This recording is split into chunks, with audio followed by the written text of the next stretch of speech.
It's the first day of APF, the UK's largest timber and trees event, and we've made our way to the Creo Maritime stand, where I'm joined by Neil. It's quite an interesting thing behind us, but we'll get to that in a second. Neil, first and foremost, how does it feel to be APF? Brilliant. Do you know what, Jack? I've told a few people this. I've been at every APF show since 1990. I think I was 17 when I came to my first one. So to finally be at this edition of the show and have my own stand, yeah, it feels like a pivotal moment. It's great. Yeah, and you've got your own stand for one reason, I guess, particularly is because of this behind us. Exactly, People will yeah. see it. What is this behind us? So this is a project, Forest Biodrive. Essentially, this is a methanol-powered Land Rover. It's a 300 TDI. We'll come on to that.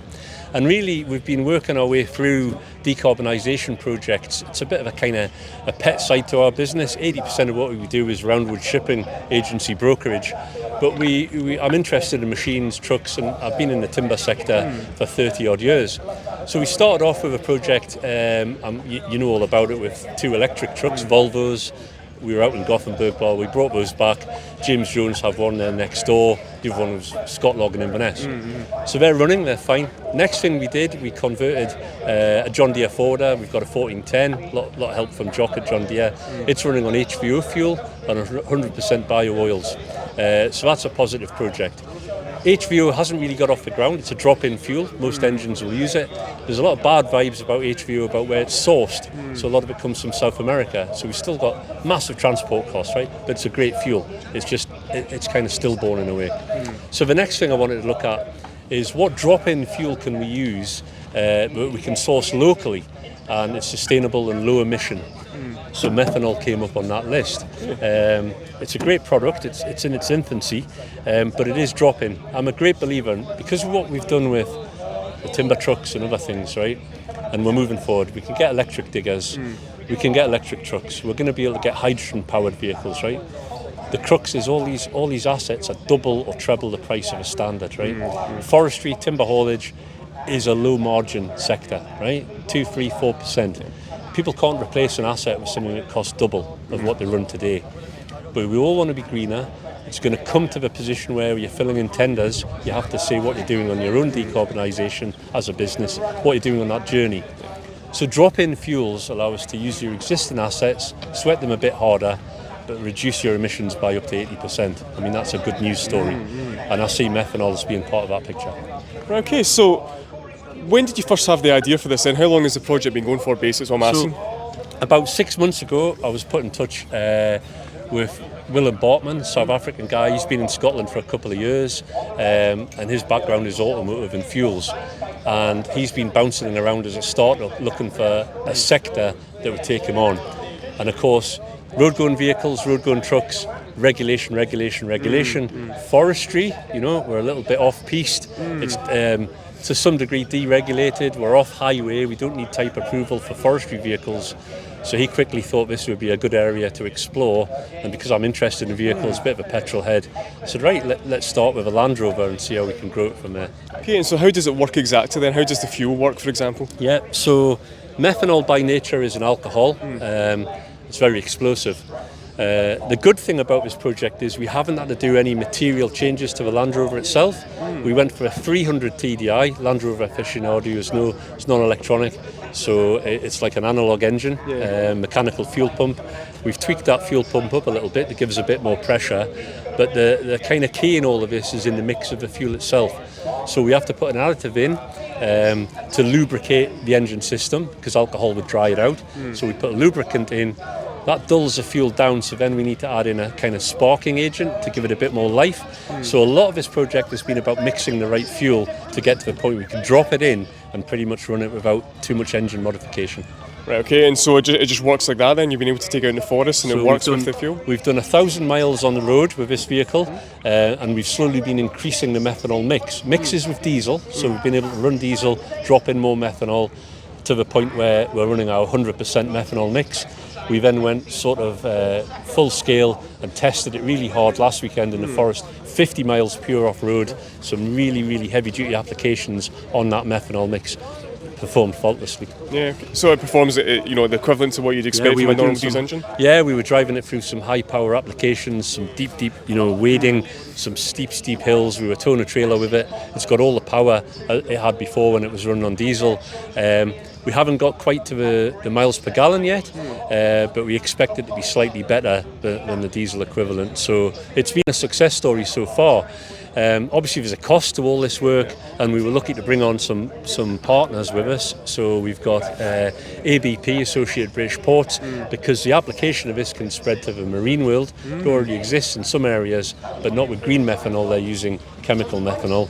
JST, we involved Quilcher from Ireland, the Irish Forest Managers Government Service. So we've got some real blue chip supporters. GST Services I used to work for. We've got some real blue chip backings. Everyone's starting to see the potential of this. And what do you think the potential is? I think it's massive. As I say, I was a great believer in HVO, still am, but we need this drop-in fuel. We need regular guys who are out there working in the forest to have an alternative to mineral diesel. And if we can get green methanol up and running, it's exponential because we use it in any engine. So we can retro fuel machinery that people already own as assets. Okay, so in your head, if this continues to go, I mean, what is next then before this kind of can be rolled out? What are the next kind of steps? So the next stage, we want to blueprint the production of green methanol. Now we can use waste for that, like food waste. We can also use forest residues, so brash, wood chip, that sort of thing. We need to look at the process of that, which is basically superheating or gasifying that, pull off the syngas, convert the syngas into green methanol. It's truly green. If we can do that on a local basis, I mean, just imagine, Jack, right? We can produce green methanol in Inverness, and we can run heavy plant and equipment in 50-mile radius of Inverness and deliver it to forest sites, okay? Your red diesel that you're buying at the moment comes from Grangemouth, or it might come from further afield. Your HVO might be coming from South America. We can take in waste and forest residues from 50 miles of Inverness, produce a green fuel and use it in machines. You cannot get better circularity or a greener fuel than that. That's my vision, you know. Yeah, so we'll just see what's going to happen then over the next few years. Yeah. And you mentioned at the start, actually, maybe worth just touching on, you mentioned about the electric timber truck trial. Yeah. That's been going on for a wee while now. Yeah. How has that been going? What's the kind of update on that? So right, we're 12 months in now. We've got 2 trucks. One is with James Jones, mainly doing flat work, pulling sawn timber between the 2 plants. Look, being honest, it's easy work, but we don't want to, we want to demonstrate, try it, learn. That truck will eventually end up out in the forest lifting logs, bringing them back into that Lockerbie site. The second truck has a timber trailer. It's a 6 and drag, so it has a timber body on it. Yeah. Doesn't have a crane. That was a jump too far to start with. It's being loaded with logs every day, double shift, running timber from the harbour in Inverness out to West Fraser's plant, their OSB mill. That's been working faultlessly. The drivers love those trucks.